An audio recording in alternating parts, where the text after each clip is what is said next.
शर्जील इमाम ने supreme court का दरवाजा खटखटाया है। दिल्ली दंगे की साजिश रचने के इल्जाम मामले में शर्जील इमाम ने सुप्रीम कोर्ट का रुख किया है। दिल्ली हाई कोर्ट के फैसले को अब सुप्रीम कोर्ट में चुनौती दिया गया है, चैलेंज किया गया है।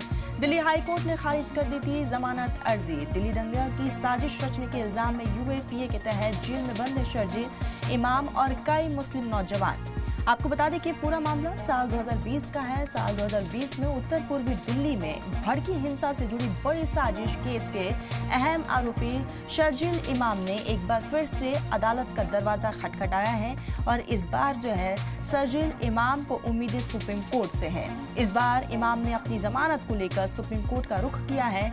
हाल ही में दिल्ली हाई कोर्ट ने इमाम समेत उमर खालिद को और 8 दीगर मुलजमीन की जमानत अर्जी खारिज कर दी थी। हाई कोर्ट का कहना था कि विरोध के नाम पर हुए तशद्दुद को इजहार राय की आज़ादी नहीं कहा जा सकता। हाई कोर्ट के इस फरमान को चुनौती देने के लिए अब शर्जील इमाम अदालत उज़्मा पहुंचे हैं।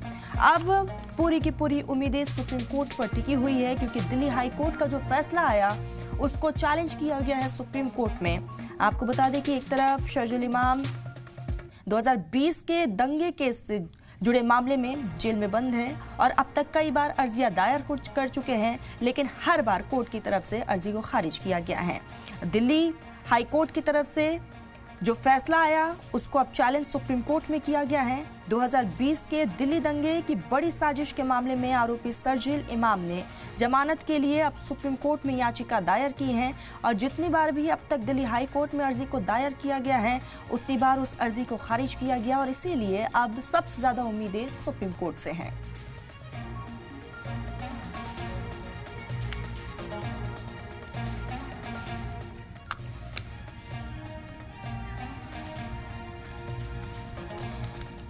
इसी बीच हमारे साथ मुजम्मिल इमाम जुड़ गए हैं, शर्जील इमाम के भाई हैं। बहुत बहुत इस्तकबाल है सलाम टीवी पर मुजम्मिल आपका।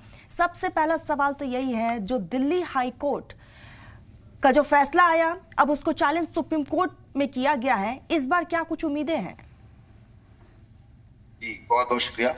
जी देखिए, सबसे पहले तो मैं ये बताना चाहूंगा, ये पहली बार हमने अभी तक सुप्रीम हाई कोर्ट में पहली बार हमने अपना बेल दाखिल किया था और ये हमने दाखिल किया था मई 2022 में। लगभग 3 साल लगे इस बेल मैटर को कंप्लीट होने में, जहां एक तरफ हमारे मुख्तलिफ सीजीआई ने लगातार इस बात को जोर दिया है कि बेल के जो मैटर्स हैं वो एज अर्ली एज पॉसिबल सुने जाए और उनको कंक्लूड किया जाए, बट उसके बावजूद इस पर्टिकुलर केस में बेल की सुनवाई कंप्लीट होने में लगभग 3 साल से ऊपर लग गई। और रही बात बेल रिजेक्ट होने की, तो इससे पहले सिर्फ एक बार हम लोअर कोर्ट में हमने बेल अप्लाई की थी और ये सेकंड टाइम हमने हाई कोर्ट में अप्लाई की है और ये पहली बार होगा जो हम सुप्रीम कोर्ट में जा रहे हैं बेल अप्लाई करने के लिए।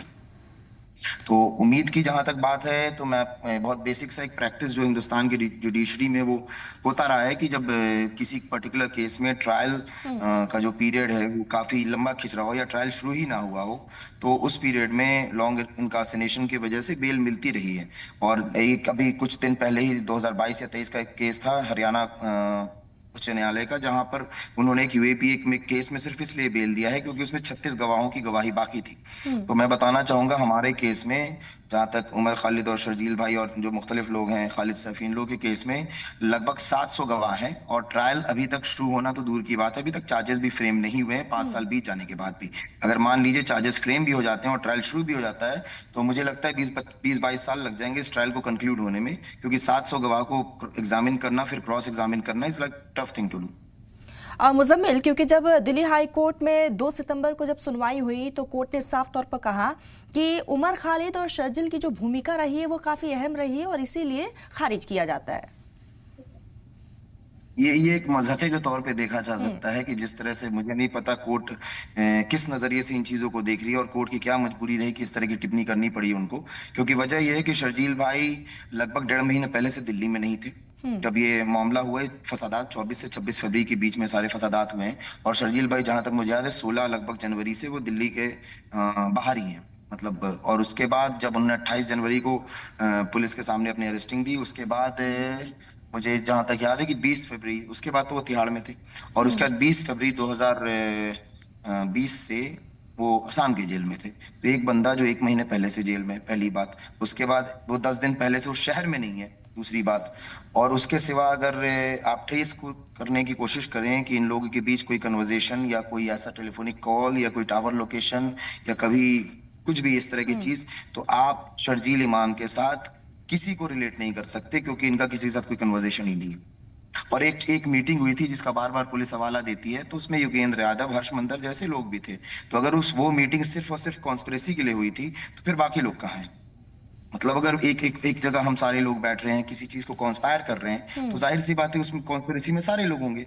लेकिन उसमें से पिक एंड चूज आप कैसे कर रहे हैं कि शर्जील इमाम ने किया होगा, उमर खालिद ने किया होगा? एक आपके पास सिर्फ सबूत के तौर पे फोटोग्राफ है, ना वीडियो है, ना कोई एविडेंस है, ना कोई वहां के आपको गवाह है, but still you are saying कि ये मीटिंग हुई है और इसमें ये सारे लोग थे और इसमें से इन लोगों ने कॉन्स्पिरेसी किया है। उसमें योगेंद्र यादव भी थे, उसमें प्रशांत भूषण भी थे, उसमें और भी कई लोग थे, मुख्तलिफ कितने से लोग आए हुए थे। लेकिन सिर्फ इन्होंने पिक एंड चूज किया। और Sharjeel Imam is scapegoat for them, let them do what they want to do, let's see कब तक ये कर पाते हैं। क्योंकि कहीं ना कहीं तो किसी का कॉन्शियस जागेगा और वो एटलीस्ट हक बात पे कुछ ना कुछ ऑर्डर जरूर पास करेंगे।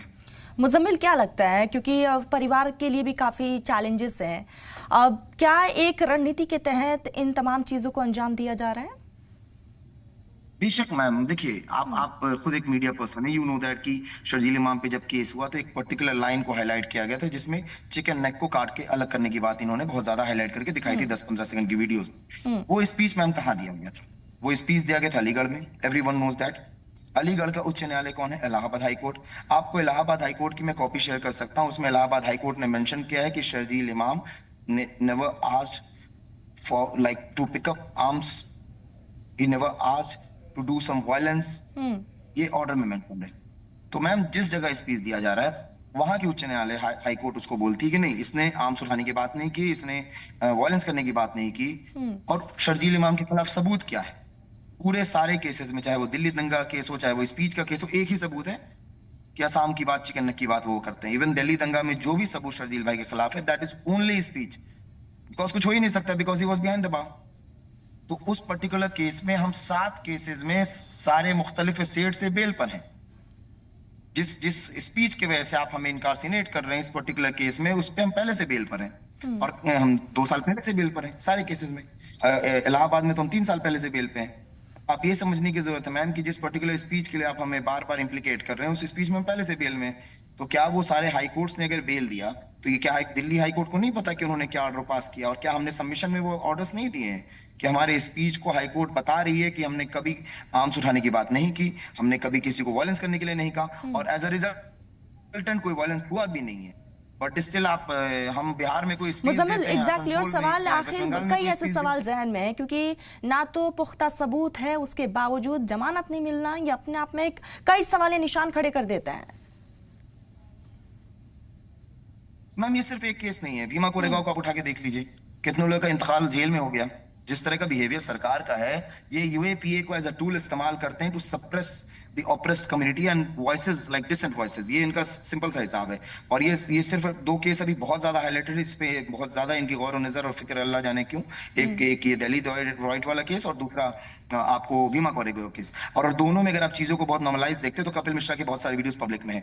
वो एक लेडी थी जो चिल्ला रही है मार दो मुल्लों को काट दो, उनके वीडियोस पब्लिक में है, बट उन पे कोई केस नहीं होता और उन पे आज तक कोई अकनेस नहीं हुआ। एज अ रिवार्ड उनको मिनिस्टर बना दिया गया।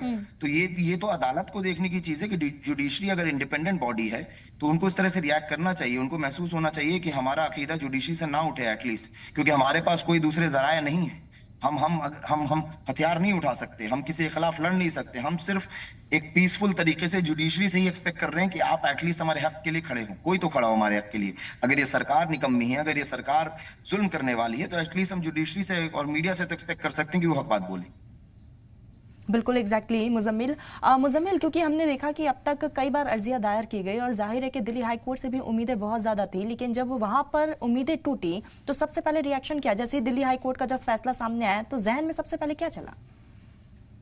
देखिए मोहतरमा, मामला ऐसा है कि इस 6 सालों में हमने इतने अप्स एंड डाउन्स देखे हैं कि अब बहुत ज्यादा फर्क नहीं पड़ता कि क्या होने वाला है क्या नहीं होने वाला है। मतलब जुल्म की इंतहा हो चुकी है। और ये मैं कह सकता हूं उम्मीद रहती है, इसी कोर्ट से उम्मीद रहती है कि शायद कहीं से एक रोशनी। हाँ जी, अगर शायद मुझे बेल मिल जाता दिल्ली हाई कोर्ट से ना, तो शायद वो कह सकते हैं बहुत ही खुशी का दिन होता, लेकिन हम 50-50 लेके चल रहे हैं। चाहे वो अभी कोर्ट का, हाई कोर्ट का मामला हो, सुप्रीम कोर्ट से बहुत पॉजिटिव उम्मीदें हैं। हमें उम्मीद है कि सुप्रीम कोर्ट के जजेस कम से कम इन चीजों को एक साफ नजरिए से देखेंगे, क्योंकि शर्जील इमाम का केस कोई यूनिक केस नहीं है, ऐसे बहुत सारे केसेस हुए हैं इस देश में। मैम, सबको बेल मिलती है, मर्डर को मिल जा रही है, रेपिस्ट को मिल जा रही है। एक लड़का जिसके खिलाफ कोई सबूत नहीं है, मैं तो बोलता हूँ फास्ट ट्रैक कर लीजिए ना, आप 1 साल में पूरा केस खत्म कर दीजिए, हम रेडी हैं फेस करने के लिए। आप सजा दे दीजिए उसको, आप 1 साल में फास्ट ट्रैक करके सारा दिल्ली रॉयट का केस खत्म कर दीजिए, जो सजा देना है दीजिए, we are ready to accept it.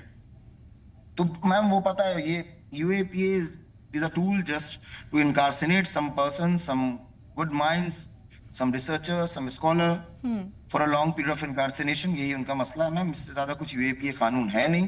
क्योंकि आप अगर UAPA कानून और सेडिशन कानून उठा के देखेंगे तो 95 to 97% कानून है जिसमें कोई सजा नहीं होती, और कुछ सालों बाद वो बच जाते हैं। बिल्कुल मुजम्मिल, और ऐसे में उम्मीद यही है अब सुप्रीम कोर्ट से देखने वाली बात यही होगी कि सुप्रीम कोर्ट में जो दिल्ली हाई कोर्ट के फैसले को चैलेंज किया गया है, कोर्ट का क्या कुछ रुख रहता है। मुजम्मिल, आपने अपना बहुत कीमती वक्त सलाम टीवी को दिया है, बहुत शुक्रिया आपका।